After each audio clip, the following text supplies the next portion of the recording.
When launching a campaign, where the heck should you start your bids? That's a really good question, and one that I got asked very recently as a response to one of our newsletters that went out. And this is not the first time I've heard this question. And so I wanted to give you the best possible answer that I could. So in this video, I'm going to be giving you the two ways that you can choose to start your bids. We're going to be going over the pros and cons of each. Then we'll go over the two data points that you can base your starting bids off of, and then we'll go through how you can choose, as well as I wanted to share one thing that most people don't take into account when choosing their starting bids that is insanely important to make sure that your new campaign launches are not going to hurt your performance. All right, so let's dig into it. So I know this is a lot to dig into, and the reason why I'm going over the answer to this question in this way instead of just saying like, here's the formula, go enjoy yourself, is because the answer to this question is it depends. But whenever I get the it depends response, my follow-up question is, okay, I get it, but like depends on what? So that's what I want to go over in this video, is the answer to the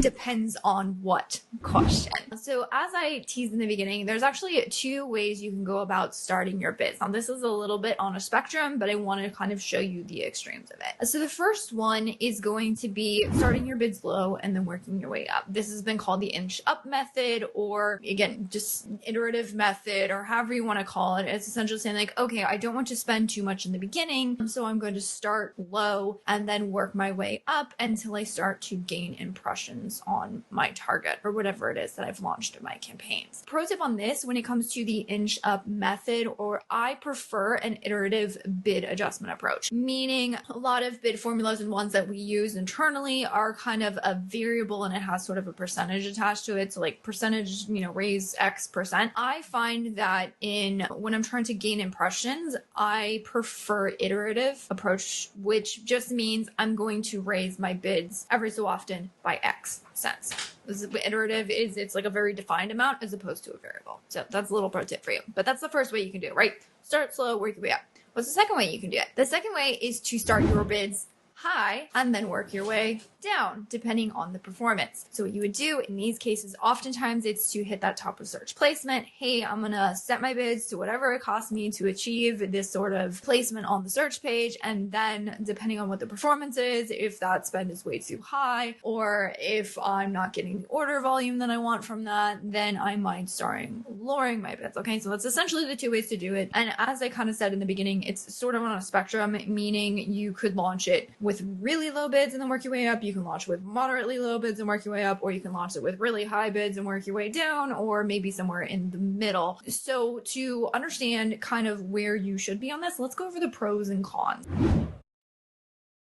So my favorite way to figure out what ad strategy we need to implement given our very specific scenario is to understand the pros and cons to each approach, and then figure out in which scenario, in this particular scenario, what's most attractive to me, what most helps me achieve the objective. Okay, so let's go over pros and cons. So the pros for the start low, inch up method are going to be cost saving, essentially. Okay, so we're starting lower, we're working our way up. Typically that means in the beginning we're not going to have very much ad spend, and then we're going to work our way to having more ad spend. But because we're sort of doing that incrementally until we start to gain, the goal here is oftentimes impressions. So like, hey, I want to get enough impressions. So the goal is to be able to get data feedback on something from the market, meaning like, are people clicking? Are people even seeing? When they do click, are they purchasing? All of these, signals from the market, we're trying to say like, okay, we need to understand how the market reacts to my product on this particular search page, and then I can start making adjustments based on the shopper feedback. So the pro, of course, is cost saving, but as you can imagine, the con is that because I'm not going to have as high visibility in search, meaning like I'm starting really low, and so I got to work my up to be able to even potentially get impressions at all, that can take time. And so if you're trying to get data feedback, which oftentimes in a launch, like you want to get that as soon as possible, because everyone talks about the honeymoon period and wanting to move quickly, doing this more start low, work your way up doesn't really work as well typically in these scenarios, because we want to, again, we need to figure out if something's works, and we want to figure out sooner rather than later. So that brings us to the pros and cons of the start your way up often start the bids higher and then work our way down. It's kind of the inverse of this, right? So consequently, because we have very high bids, we will probably have a lot more ad spend. So the cost of getting the data feedback is going to be a lot higher in the beginning. But of course, the flip side of that is that we're going to get that data feedback a lot faster. And the reason why we get it faster is because with these high bids, we are being more competitive in the ad auction. And so we get more premium placements, which means more people are going to see the ads, which means the data feedback comes very quickly. So we went over the two ways you can choose to start your bids, which is low or high. You went over the pros and cons of each of them. So then let's go over the 2 data points that you can use to kind of start these bids. And then we'll go over like what you should choose. And then I'm also going to share with you like that pro tip on the things that you should be looking at in your account to actually determine if you should be on the high or low end of the spectrum. Okay. So what are the 2 data points that you can use to determine your starting bid? So one of them is going to be the suggested bid. It's a really good benchmark. It tells us like Amazon saying like, hey, people who are advertising on, this keyword tend to have, this is sort of the range. Now, these ranges are not always 100% accurate. Oftentimes people will launch things like, I'm at the highest end of the suggested bid and I'm still not gaining impressions. So it's not always a completely fail-safe, but it does really give you a lot of market context. And so if you have no data whatsoever, you're going to have to use the suggested bid because you don't have any other data points to go off of. The second data point that you can use, although, is your average cost per click. Now, I do want to be clear, this has to be the average cost per click for your particular product. If you have a whole bunch of different products that you're advertising in your account, I wouldn't want to take the overall account average cost per click because in these cases, it's going to average it across like all of my different products. And that could be really high for one product and really low for another product. And so you want to take the actual product averages. And as you can imagine, for this, you need to actually have some data, some clicks, some average cost per clicks with that particular product. So that's why you can't use it in the beginning. You just have no data. Okay. So then which should you choose, right? So we went over the 2 ways that you can choose to start your bids, pros and cons of each one, the data points that you can base it off of. So then the question then becomes, okay, I know I need to either go high or low, but where should I be with it? So there's 2 things that we base it off of. One is actually going to be our budget. And then again, I'm actually going to show you the other data point that you should be looking at that nobody looks at. But you want to go one, like what kind of budget do I have? What can I afford? Because as we talked about pros and cons, like the pro of the one is you move a lot quicker, but the con is that like your ad spend is really high. So if I just can't afford that increase in ad spend, maybe I can start low and sort of work my way up to eventually having higher ad spend when I'm very confident in the things that I should be allocating a high amount of ad spend to, but I just can't really afford to go super aggressive right now. But then the second thing that you do want to keep in mind is how important is it for me to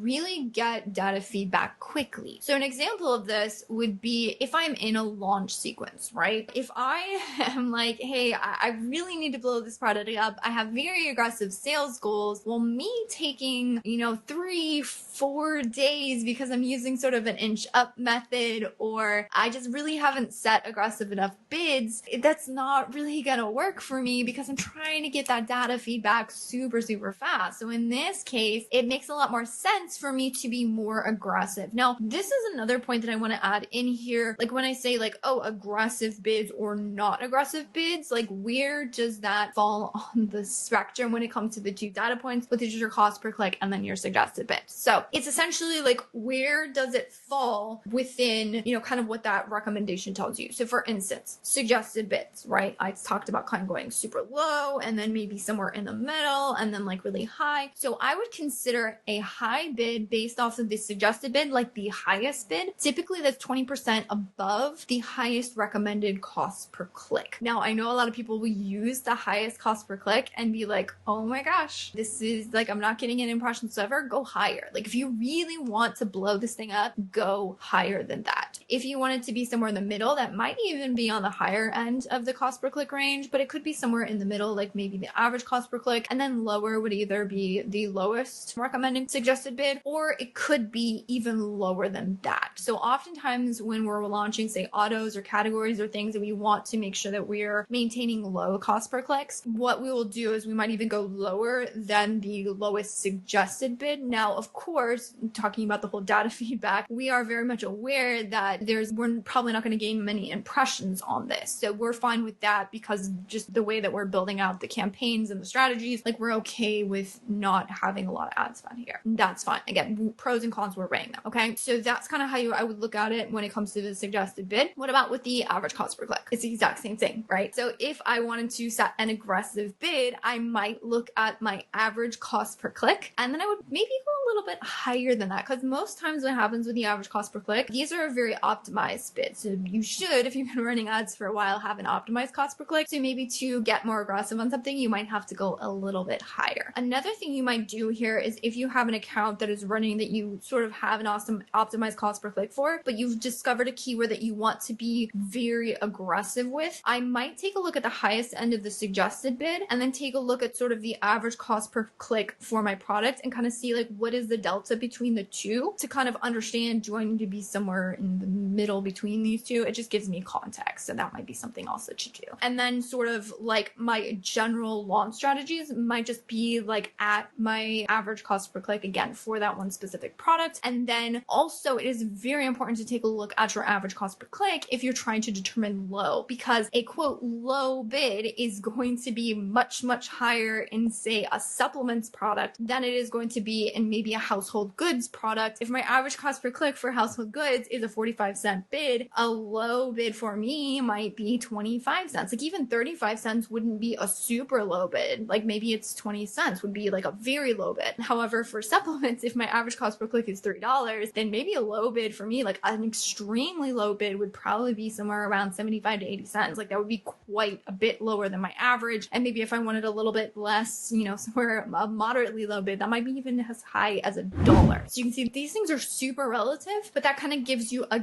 gauge. Okay. So that's what I would go about, kind of understanding the pros and cons, knowing that I'm basing off of these two data points. So do I have data? Do I not have data? Noting that I'm either going to start them low and work my way up, or I'm going to start them high and work my way down. But as I said, there is one thing that a lot of people do not take into account when launching new campaigns, and it honestly is a little bit mind-boggling to me. So that one thing is the current performance of the ads for that one particular product line. And why is this so important? Because with launching new campaigns, you are introducing additional ad spend to that particular product line. And if you are struggling to bring down ACoS, or if you're struggling to bring down total ACoS in these scenarios, when it comes to strictly ad optimization, oftentimes you want to look into the listing and there's other ways to optimize these numbers. But strictly from an ads perspective, what you need to achieve to fix those numbers is to lower the ad spend. Now, where you're going to lower it, how you're going to lower it, you need to get super strategic. It's not only about going in and slashing things, but in all essence, like that is the action item that must be taken to fix those two KPIs. But if you are launching additional campaigns, you are introducing new ad spend. And the thing with the new campaign launches is that this new introduction of ad spend, we don't know how it's going to perform.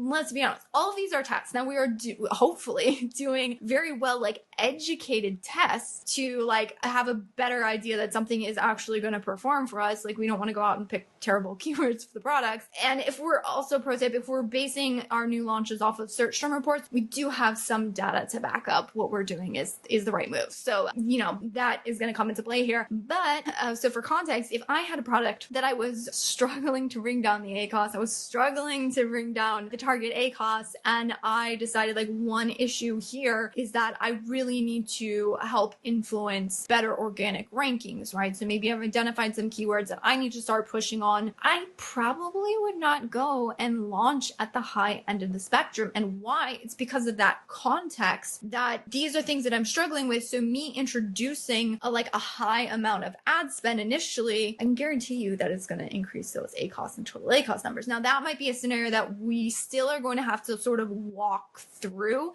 because at the end result of it, like, it's just something we have to do for the health of the product. But how much ad spend I'm going to introduce is up to me. And one of the variables that it's based on is how I choose to start my bids. So if this is not something that I have to get done tomorrow, and oftentimes in these situations, it's really not, we can think in terms of weeks and months to really correct things, because nothing happens overnight. I'm going to be much more conservative with where I start my bids. I'm probably going to use that inch up method. Another pro tip on this, when it comes to being careful with how much ad spend volatility you introduce into an account, is going to be, you can also not only elect to start bids lower, but you can sort of restrict how many new campaigns or new keywords that you're introducing to the account. So essentially, just think, the higher the bids, the more bids you have, like the more keywords you have, the more campaigns you have, the more ad spend you're introducing to the account. So depending where you are performance-wise, that may or may not be the best idea to do right now. So just a quick recap, there are two ways that you can choose to start your bids. You can start them really low, or you can start them high. And again, that is sort of on a spectrum. Pros and cons of each one we went over. 2 data points that you can base your starting bids on are going to be your cost per click and suggested bid. This kind of determines, depending on what actual data you have, and then what you should choose should be determined by your budget, how important it is for you to get data on this thing right now, and then also taking into account your current KPIs and performance of the product to help you also add context to which is more important to you right now.